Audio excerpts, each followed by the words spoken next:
کہ ہم جتنا عرصہ ہمارے مریدین خدمت کرتے رہے، شیرنی لینا جائز ہے، اس کو حرام نہیں کہتا، جائز سمجھتا ہوں، لیکن کیوں نہ ہم آج یہ ارادہ کریں کہ ہم منفرد انداز میں عطا کا میلاد بنائیں گے، ایک ایسے انداز میں کہ کوئی عالم دین ہے، چھوٹا کاروبار، کبھی آپ یہ نہ سوچیں کہ یہ چھوٹا کام ہے، چھوٹے سے چھوٹا کام آپ سائیڈ بزنس شروع کر دیں، آپ اس علاقے سے آغاز کریں۔ اگر یہ مزدور شروع کر سکتے ہیں تو میں کہتا ہوں علماء بھی اپنے بیانات شروع کریں۔ آپ دیکھیں گے خدا کی قسم ہم نے اس کام کو آزمایا ہے، پوری دنیا میں آزمایا ہے۔ ہم عشق و محبت کی تقاریر بھی کرتے ہیں، 4-5 گھنٹے تقریر کرتے ہیں، الحمدللہ مجمع 10 سے بس نہیں ہوتا کیونکہ وہ انداز میں آتا ہے الحمدللہ۔ لیکن یہ کام مشکل ہے کیونکہ یہ اگرچہ آپ کی کامیابی کے لیے ہے لیکن یہ سمجھنا بڑا مشکل ہے۔ مجھے لوگ کہتے ہیں یہ تقریر دیہات میں نہ کیا، یہ تقریر یونیورسٹی میں کیا دو۔ میں کہتا ہوں اگر یونیورسٹی نہیں کرتا رہا تو یونیورسٹی والوں کو ہمارے تک رسائی حاصل کرنا آسان ہے۔ اگر میں برطانیہ چھوڑ کے بغیر کسی پیسے کے لالچ کے، بغیر کسی مال کے، صرف آپ کے پاس اس لیے آیا ہوں تاکہ آپ کو بتاؤں کہ کاروبار کرنا بھی میرے آقا کی سنت ہے، تجارت کرنا بھی میرے آقا کی سنت ہے، تاکہ ان علاقوں کے لوگ بھی، میں نیکسٹ ٹائم یہاں پر آؤں تو میں دیکھوں کہ ان علاقوں کے لوگ بھی کاروبار کر رہے ہیں، بزنس کر رہے ہیں۔ اور فاروق اعظم نے فرمایا کہ اے مسلمانوں اگر تم نے تجارت کو چھوڑ دیا تو تمہارے مرد کافروں کی غلامی کریں گے اور تمہاری عورتیں کافر عورتوں کی غلامی کریں گی۔ اور سفیان ثوری نے فرمایا تھا، یہ ولی اللہ ہے، تارک دنیا ہے، فرماتے ہیں کہ اگر اس دور میں فرماتے ہیں کہ اگر ہمارے پاس دولت نہ رہی تو عمراء ہمیں رومال کی طرح استعمال کریں گے، اور علماء کے پاس اگر فقط علم ہوا اور دولت نہ ہوئی تو وہ سب سے پہلے اپنا دین بیچیں گے، سب سے پہلے اپنا دین بیچیں گے۔ علماء سب سے پہلے کیا بیچیں گے؟ اپنا دین بیچیں گے۔ اگر انہوں نے دولت کا اہتمام، کیوں لوگ مولوی کو آج نظر حقارت سے دیکھتے ہیں، کیوں لوگ آج مولوی کی توہین کرتے ہیں؟ ہم پوری دنیا میں کہتے ہیں کہ جس نے درس نظامی پڑھا وہ میڈیکل ڈاکٹر سے زیادہ تعلیم یافتہ ہے، میڈیکل ڈاکٹر ایک علم طب پڑھتا ہے، درس نظامی والا 14 فنون کم از کم پڑھتا ہے۔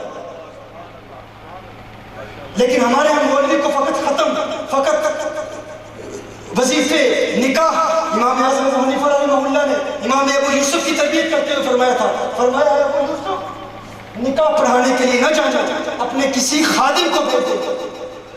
امام ابو حنیفہ رحمہ اللہ نے امام ابو یوسف سے فرمایا تھا کہ اپنی سواری اچھی رکھنا۔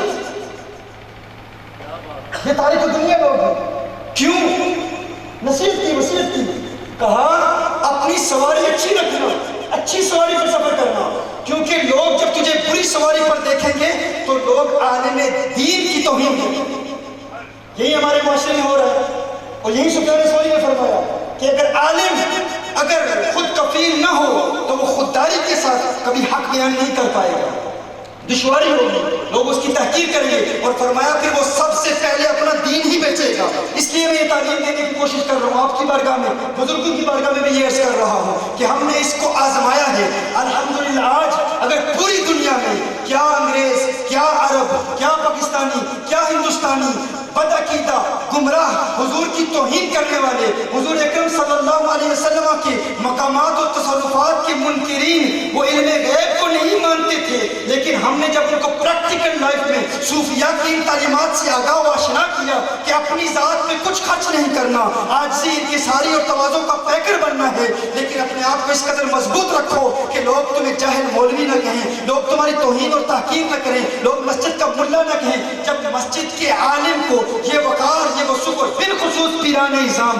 وہ پیر میں جو دین پڑھتے ہیں، نہ علم پڑھتے ہیں، نہ دین کی مبادیات کا علم حاصل کرتے ہیں، فقط ساری زندگی کوٹھیاں بنگلے صرف مریدوں سے شیرنیاں لے لے کر، پیسے لے لے کر، نہ مرید کو کچھ پڑھایا، نہ اپنے آبا کی تعلیمات پر عمل کیا۔ بڑے ہمارے بزرگ ہیں، وہ بڑے تھے، وہ بڑے تھے، تم نے کیا کیا؟ تم تو صرف پیسے ہی بناتے رہے، تم تو صرف کوٹھی ہی بناتے رہے۔ تم آؤ مریدین کی تربیت کرو، انہیں علم دین بھی سکھاؤ، انہیں عالم بھی بنو، باوقار عالم بنو، اور بتاؤ کہ ہمارے فقہا، ہمارے علماء، ہمارے بزرگوں کی تربیت کتنی بہترین تربیت تھی۔ مرید آئے پیر کی بارگاہ میں 10 روپے شیرنی دے، 10 روپے خدمت پیش کرے اور پیر قبول کرے کہ مرید نے محبت سے دی ہے، پھر پیر اسے 10,000 دے۔ یہ پیر کا کام ہے، 10,000 دولت بھی دے اور پھر دین کا علم بھی دے، فقر بھی دے، تصوف بھی دے۔ وہ پیر پھر وہ مرید فخر کے ساتھ کہے دنیا کو کہ میرا پیر پیسے بنانے والا نہیں پیسے دینے والا ہے، کیونکہ اس آقا کا غلام ہے کہ جنہوں نے کائنات کو دولت دی، دین کی دولت دی، معرفت کی دولت دی، عزت دی، عظمت دی، شان دی، وقار دیا. لیکن آج ہم ان آقا کی تعلیمات کو بھول چکے، ہم بھی بھول چکے. ہمارے بے شمار علماء اور بالخصوص جاہل پیر وہ تو بالکل بہت دور ہو چکے. آئیے ہم ارادہ کریں، پختہ ارادہ کریں کہ ہم کم از کم آج کی اس محفل میں اپنے انداز کو بدلیں گے، اپنی ترتیب کو بدلیں گے، اپنے معیارات کو بدلیں گے. علماء کی بھی ذمہ داری ہے، نعت خوانوں کی بھی ذمہ داری ہے، اسکالرز کی بھی ذمہ داری ہے، اور آپ احباب کی بھی ذمہ داری ہے. آج کی اس محفل میں یہ منفرد انداز میں، ایک مختلف انداز میں ہم نے سرکار کا میلاد منایا ہے کہ آج میلاد کی برکت سے ہم نے یہ سیکھا ہے کہ ہم ایک کامیاب مسلمان کیسے بن سکتے ہیں. کون بننے کے لیے تیار ہے؟ آپ ہاتھ اٹھائیں. آپ سب تیار ہیں انشاءاللہ؟ آپ سب کاروبار شروع کریں گے. کس نیت سے کہ آقا کی سنت ہے، کس نیت سے کہ صحابہ کی سنت ہے، کس نیت سے کہ صدیق اکبر سے بڑا تارک الدنیا کون ہے؟ صدیق اکبر سے بڑا تارک الدنیا کوئی نہیں تو صدیق اکبر سے بڑا کاروباری بھی کوئی نہیں. ہم بزنس کریں گے، اللہ کے دین کی خاطر کریں گے. اور پھر دیکھیں جب یہ افراد تیار ہوں گے، خدا کی قسم جن کو حقیر جان کے تم نے بجھا دیا، یہی چراغ جلیں گے تو روشنی ہو. ہم تیار ہیں انشاءاللہ. اللہ جل وعلا ہمیں استقامت عطا فرمائے. اب جب یہ طریقہ سیکھ لیا، پہلا پوائنٹ کیا تھا؟ پہلا پوائنٹ کیا تھا؟ اس کو آئینے پر لکھ لیں، موبائل پر لکھ لیں. 1 مہینہ لگ جائے لیکن سوچیں کہ میری صلاحیتیں کیا ہیں، میں کون سا کاروبار کر سکتا ہوں. دوسرا، جان کتنی ہے. وہ انگریز جس کے پاس ہاتھ پاؤں کچھ بھی نہیں، صرف آنکھیں ہیں، وہ پوری دنیا میں مشہور ہو سکتی ہے. ہاں تو تم پوری دنیا میں دین کا پیغام کیوں نہیں پھیلا سکتے؟ تم کامیاب کیوں نہیں ہو سکتے؟ لیکن یہ ہے کہ اپنے رب پر یقین کہ اللہ نے اپنے بندے کو لازوال اور بے پناہ طاقت دی ہے. تو دوسرا پوائنٹ، جان کتنی ہے؟ بے پناہ جان ہے. تیسرا پوائنٹ، جاؤں گا کیسے؟ پلاننگ ہونی چاہیے. پلاننگ کریں کہ کون سا طریقہ کار اختیار کرنا ہے. چوتھا پوائنٹ، جان لگا دوں گا. کوئی یہ نہیں کہہ سکتا تو نہیں کر سکتا، جو کہتا ہے تو نہیں کر سکتا اسے دوری اختیار کریں. ان 4 پوائنٹس پر پہلے ہم عمل کریں گے. اور اب آخر میں وظیفہ لے لیں. میرے آقا صلی اللہ علیہ وسلم کی بارگاہ میں ایک صحابی عرض کرتے ہیں، یا رسول اللہ صلی اللہ علیہ وسلم، آقا بہت غریب ہوں، کوئی وظیفہ دے دیجئے تنگ دستی دور ہو جائے. میرے آقا صلی اللہ علیہ وسلم نے ارشاد فرمایا، ایک عمل کر لیں، ایک ورد کر لیں. وہ ورد کیا ہے؟ میرے آقا نے ارشاد فرمایا، جب بھی گھر میں داخل ہو گھر والوں کو سلام پیش کرو اور ایک مرتبہ قل هو اللہ احد سورہ اخلاص پڑھ لو. ایک مرتبہ سورہ اخلاص پڑھ لو. اور اگر گھر میں کوئی نہیں ہے تو حضور اکرم صلی اللہ علیہ وسلم کی بارگاہ میں درود السلام کی گجرے نچھاور کرو. کہو الصلاۃ والسلام علیک یا رسول اللہ، یا کہو اللہم صلی علی محمد. دروشی پڑھو. یہ وظیفہ ہے. اگر تم نے کر لیا، اگر تمہیں یاد رہا، تم نے اس پر عمل کر لیا، تم امیر ہو جاؤ. آپ جانتے ہیں اور پھر اس پر ملا علی قاری رحمہ اللہ نے لکھا ہے، کیونکہ حضور اکرم صلی اللہ علیہ وسلم کی روح ہر گھر میں موجود ہوتی ہے. اگر گھر میں کوئی اور موجود نہیں، آقا کی روح موجود ہے، آپ آقا کی بارگاہ میں درود و سلام کی گجرے نچھاور. ہاں تو عمل کیا ہے؟ حضور نے ارشاد فرمایا. تو آج آپ ارادہ کرتے ہیں جب بھی گھر جائیں گے پہلا کام کیا کریں گے؟ گھر والوں کو سلام. پھر سورہ اخلاص، قل هو اللہ احد تو سب کو آتی ہے نا. سورہ اخلاص پڑھ کے پھر کیا کریں گے؟ ایک مرتبہ حضور کی بارگاہ میں درود شریف پڑھیں گے. آپ کو پتہ ہے اس کا فائدہ کیا ہوا؟ وہ صحابی کہتے ہیں، مجھے تو امیر ہونا ہی تھا، میرے پڑوسی بھی امیر ہو گئے. اس کی برکت اتنی ہے کہ میرے پڑوسی بھی امیر ہو گئے. یہ آج کی اس محفل کا وظیفہ ہے. آپ بھی امیر ہو جائیں گے، آپ کے پڑوسی بھی امیر ہو جائیں گے. کرنا کیا ہے؟ ایک عمل کرنا ہے. جب آپ گھر میں جائیں، گھر والوں کو سلام، سورہ اخلاص اور ایک مرتبہ حضور کی بارگاہ میں درود شریف پڑھنا ہے. اور دیکھیے پھر اس کا کرم کو، اس کا فائدہ کیا ہوتا ہے. اللہ جل وعلا ہمیں عمل کرنے کی توفیق عطا فرمائے. اس بزم میں، اس رفاقت میں جو کچھ کہا، اللہ جل وعلا اس پر عمل کرنے کی توفیق عطا فرمائے. اور نبی کریم صلی اللہ علیہ وسلم کے دین پر عمل کرنے اور ختم نبوت کے اس عظیم پیغام کو پوری دنیا میں عام کرنے کی توفیق عطا فرمائے. وآخر دعوانا ان الحمد للہ رب العالمین.